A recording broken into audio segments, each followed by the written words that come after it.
Every few weeks, someone posts in a hypnosis group asking whether you can actually remember something under hypnosis. And the responses are spectacular. You get the people who say, absolutely, yes, hypnosis unlocks the memory vault.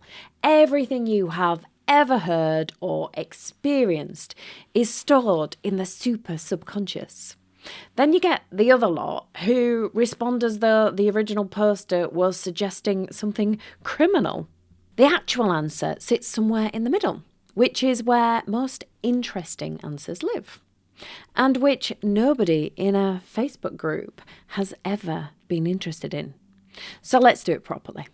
The first school of thought, and the one that makes most forensic psychologists very twitchy, holds that all memory is reconstructive. Not like a recording, it's a reconstruction. Every time you retrieve a memory, you are rebuilding it from whatever fragments, emotions, filters, and assumptions are currently available to you. The jigsaw starts complete, but every time you take it apart and put it back together again, pieces shift. They get replaced and occasionally disappear entirely down the back of whichever sofa your brain keeps things under. The picture looks the same, it isn't. What hypnosis does, according to this school, is to increase your confidence in the reconstruction, not the accuracy of it, just the confidence that it actually happened that way. You come out of the session feeling absolutely certain you remember something clearly. Whether the thing you remember actually happened that way is completely separate. This is why in most jurisdictions in America, hypnotic testimony has been excluded from courts. And the danger. Researchers are quite clear on this. It's not just that you remember something incorrectly.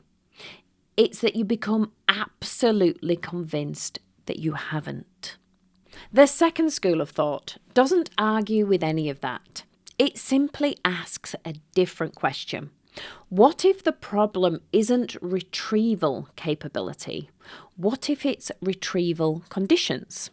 Stress actively impairs memory access. Cortisol, which floods your system under stress, disrupts the retrieval process at a neurological level.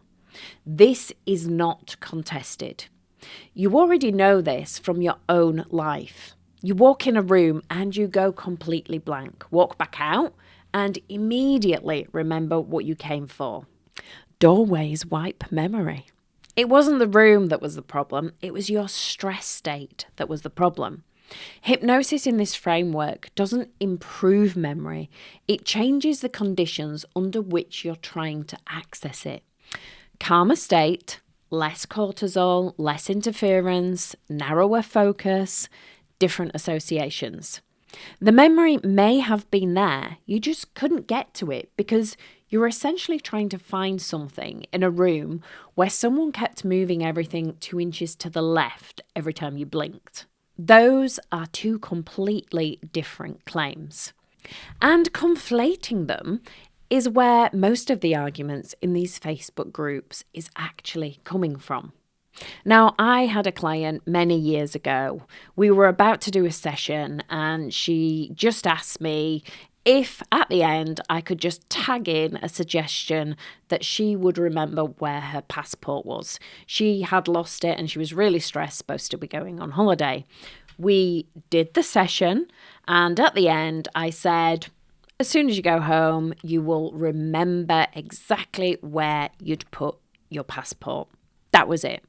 No extended session. It wasn't a special mystical protocol, passport finding ceremony, just a suggestion at the end of a session where she was already calm, already in a different state.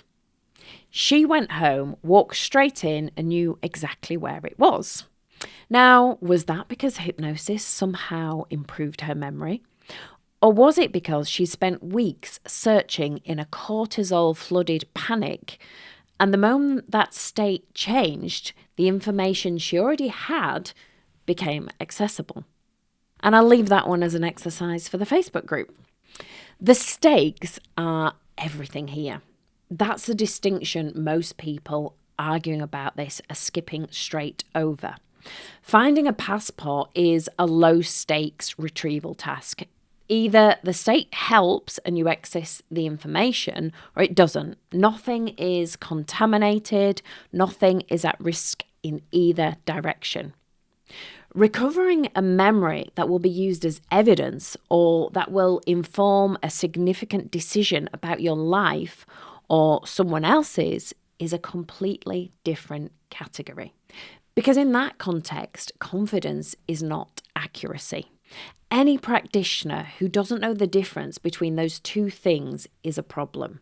There's also a specific therapeutic technique called regression to cause, sometimes referred to as age regression therapy, which deserves its own conversation entirely.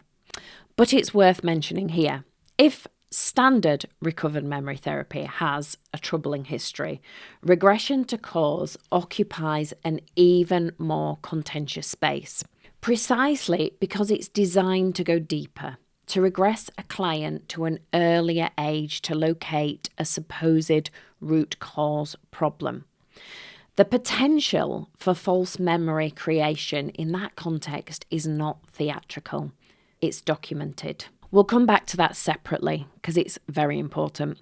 But if you're considering any form of regression work with a therapist, whether for memory recovery or cause identification, that's the moment to ask very specific questions about their training, their awareness of false memory literature, and their protocols for distinguishing between what actually happened and what feels true.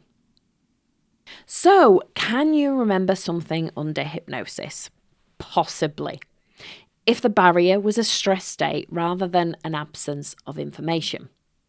Should you trust that memory completely? That depends entirely on what you're planning to do with it, which is either reassuring or slightly alarming, depending on how much faith you've been placing in your own recall up to now.